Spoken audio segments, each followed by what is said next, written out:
হঠাৎ করে এমন একটা ঝড় আজ আমার বাড়িতে নেমে আসবে সেটা আমি একদমই ভাবতে পারিনি।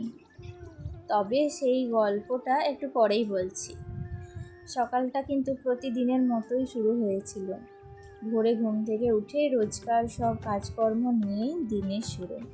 আজকে একটু অন্যরকমভাবে ভিডিওটা শুরু করছি, কারণ সকালে ঠিক করেছিলাম বাড়ির দুটো রুম ভালো করে আজ ক্লিনিং করব, তাই একদম কোমর বেঁধে কাজে নেমে পড়েছি। সকালের আবহাওয়া দেখে মনে হচ্ছিল আজকে হয়তো প্রচণ্ড রোদের তাপমাত্রা হবে, আর হয়েছিলও কিন্তু ঠিক সেটাই, প্রচুর তাপমাত্রা। আকাশ মনে হচ্ছিল শরতের আকাশ যেমন হয় ঠিক তেমন, কোথাও সাদা সাদা মেঘ, আবার কোথাও একটু কালো মেঘ, আর নীল আকাশ, দেখতেও ভালো লাগছিল, কিন্তু রোদের তাপমাত্রাটা একটু বেশিই ছিল।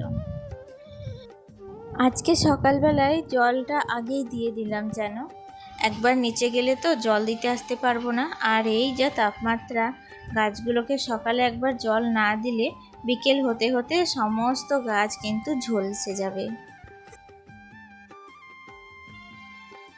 আজ যেহেতু একটু তাড়াতাড়ি ঘুম থেকেই উঠেছি, তাই নিজের জন্য কয়েক মিনিট সময় বের করে নিয়েছি।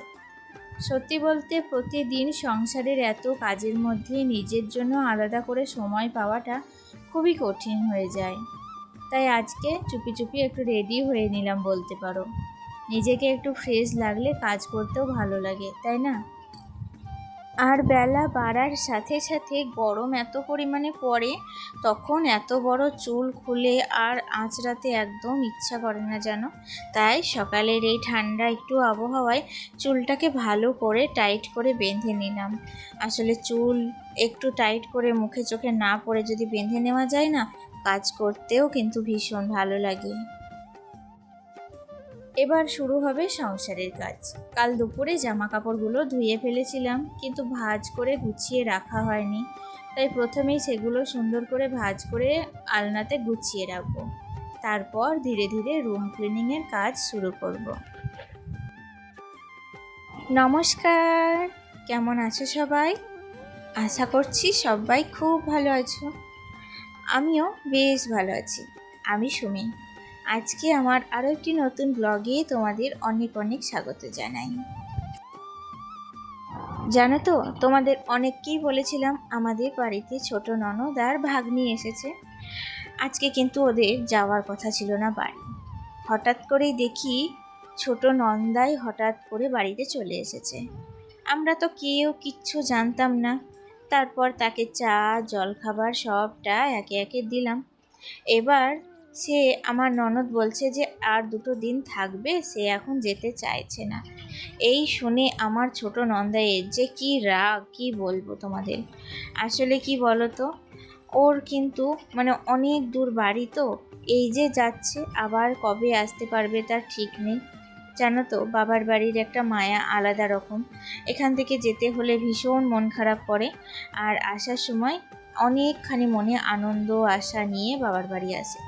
এটা কিন্তু প্রত্যেকের ক্ষেত্রেই হয়, কার হয় জানি না, আমার কিন্তু হয়। যাই হোক, সেই রকমই পরিস্থিতি ছিল।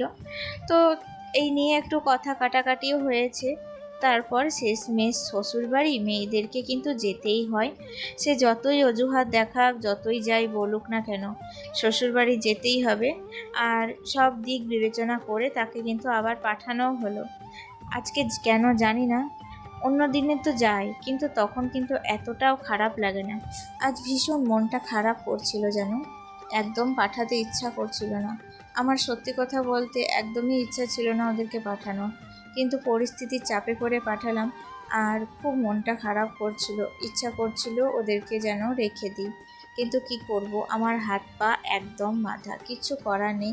আর নন্দাইও একদম কথা শুনলো না, ওদেরকে জোর করেই এক প্রকার নিয়ে গেল। যাই হোক, তার সাথে এইরকম একটু কথা কাটাকাটিও হয়েছে এই ব্যাপারে, তো সেটা নিয়ে বাড়িতে একটু অশান্তি আর কি। তার মধ্যে ভেবেছিলাম আজকে হয়তো ভিডিও আর শ্যুট করতে পারবো না যেন। তো তারপরে রান্না বান্নার সময় হঠাৎ করেই চলে এসেছিলো। আমি কিন্তু এমনিতেও আমাদের রান্নাবান্না একটু বেশি বেশি করেই হয়। হঠাৎ করে যদি বাড়িতে কোনো আত্মীয় বা অতিথি চলে আসে, তাহলে আমাদের বলতে হয় না, কোনো রকম অসুবিধায় পড়তে হয় না জানো। তো আমাকে এমনিতে রান্নাবান্নার দিকে কোনো রকম অসুবিধায় পড়তে হয়নি। তবে কি বলো তো, ওই যে মনটা মানতে চায় না। মন কোথাও যেন গিয়ে কোথাও একটা দুর্বলতা যেন ভেসে আসছে, যেন ওদের জন্য কান্না বেরিয়ে আসছে, কিন্তু আমি কাঁদতে আর পারছি না জানো। কি করব, পাঠাতেই হলো। তো শেষমেশ আবার জামা কাপড় গোছাতে গিয়ে দেখলাম ভাগ্নির দুটো জামা প্যান্ট সমস্তটা রেখে চলে গেছে। ও হয়তো ভুলেই গিয়েছে। আমি আবার সেগুলোকে গুছিয়ে ভাঁজ করে সবটা আলমারির মধ্যে ভরে রাখলাম। আবার নেক্সট বার যখন আসবে তখন হয়তো নেবে। যাই হোক, আবার ভাগ্নিকে বললাম 2 দিন এখানে থেকে যেতে, কিন্তু ওর সামনে এক্সাম আছে, তাই জন্য ও থাকতে পারলো না। কি করব, সবটাই পরিস্থিতির জন্য মানিয়ে নিতেই হবে। এদিকে দেখো, তোমাদের সাথে কথা বলতে বলতে না এই ঘরটা কিন্তু বেশ ডাস্টিং করা কমপ্লিট হয়ে গেছে।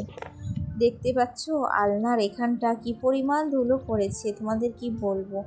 2 দিন মাঝখানে শুধু ক্লিনিং করতে পারিনি, তাই জন্য এত ধুলো পড়ে গিয়েছে।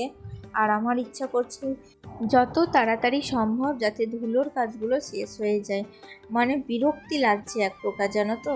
প্রায় 1 মাস হলো, 1 মাস থেকে কিন্তু এই রঙের কাজ চলছে, এখনও কমপ্লিট করে উঠতে পারলাম না। জানি না আমার বাবার বাড়ি যাওয়ার আগে সবটা কমপ্লিট হবে কিনা।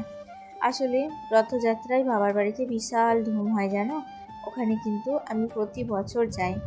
গত বছর যেতে পারিনি, গত বছর শাশুড়ি মার চোখ অপারেশন হয়েছিল। তো সেই কারণেই ওনার চোখ রান্না বান্না সবটা করা বারণ ছিল, আমাকেই সবটা করতে হয়েছিল।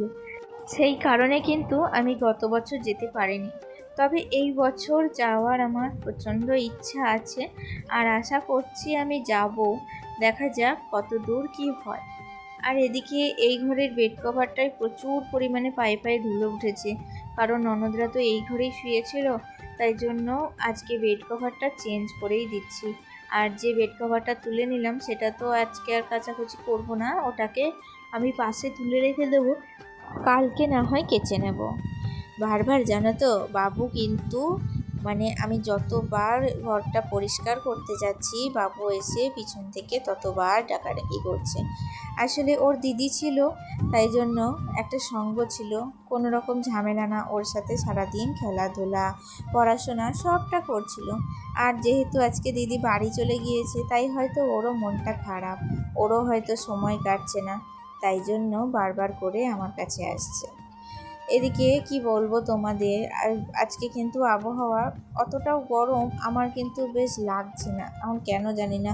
তোমাদের কি পরিমাণে গরম লাগছে আমি তো বলতে পারছি না, তবে আমার কিন্তু লাগছে না, হয়তো কি কারণে জানি না। তবে বেশ আরামের মধ্যেই সব কাজগুলো কমপ্লিট করছি।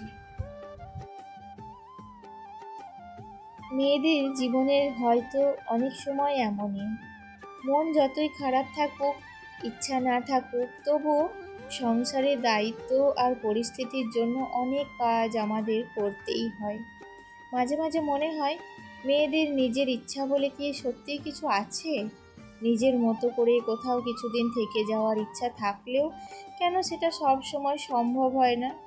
কেন এত নিয়ম, এত বাধ্যবাধকতা শুধু মেয়েদের জন্য? একটা ছেলের ক্ষেত্রে অনেক বিষয়ে এত প্রশ্ন বা বাধা থাকে না, কিন্তু মেয়েদের ক্ষেত্রে আজও অনেক জায়গায় এই নিয়মগুলো একই রকম রয়ে গেছে। অবশ্যই সব পরিবারের গল্প এক নয়। অনেক পরিবারে মেয়েদের ইচ্ছা ও সিদ্ধান্তকে গুরুত্ব দেওয়া হয়, আবার অনেক জায়গায় এখনও অনেক সীমাবদ্ধতা রয়েছে। তাই আমি শুধু আমার অনুভূতির কথাই বললাম। তোমাদের কি মনে হয়, তোমাদের জীবনে কখনো এমন পরিস্থিতির মুখোমুখি হতে হয়েছে? তোমরা কিভাবে বিষয়টা দেখো অবশ্যই কমেন্টে তোমাদের মতামত জানিও, আমি সবার অভিজ্ঞতা করতে চাই। জানো তো, কাঠের দরজা যতটা ভালো তার প্রতি যত্নশীলও কিন্তু ততটাই হতে হয়। কাঠের দরজা দেখতে কিন্তু ভীষণ ভালো লাগে, কিন্তু যত্ন করতে হয়, মাঝে মাঝে তাকে মুছতে হয়, এমনকি তাকে বছর বছর রং করতে হয়। আর কি বলো তো, কাঠের দরজায় যদি মোছামুছি না করো একটুখানি যত্ন যদি না নাও তাহলে কিন্তু কাঠের দরজাতেও ঘুণ লেগে কাঠের দরজাটা খারাপ হয়ে যেতে পারে। আর আমি এখন প্রত্যেক দিনই মোছামুছি করছি। তো এদিকে আমার ঘর গোছানো প্রায় কমপ্লিট, প্রায় একদম কমপ্লিট। তারপর মাঝখানে ক্যামেরাটা অফ করে রান্না বান্না সবটা করেছিলাম জানো। আর ওই যে বললাম ছোটো ননদ এসেছে, ননদাই আছে, সবারই জন্য রান্না বান্না করতে গিয়ে আমার আর রান্নার ক্যামেরা অন করা হয়নি। একদম রান্নার শেষে দেখো কী কী রান্না করেছি, মেনুটা শেয়ার করি। এদিকে রয়েছে সমস্ত রকম রান্না বান্না, মাছ এটা ওটা সব কিছু।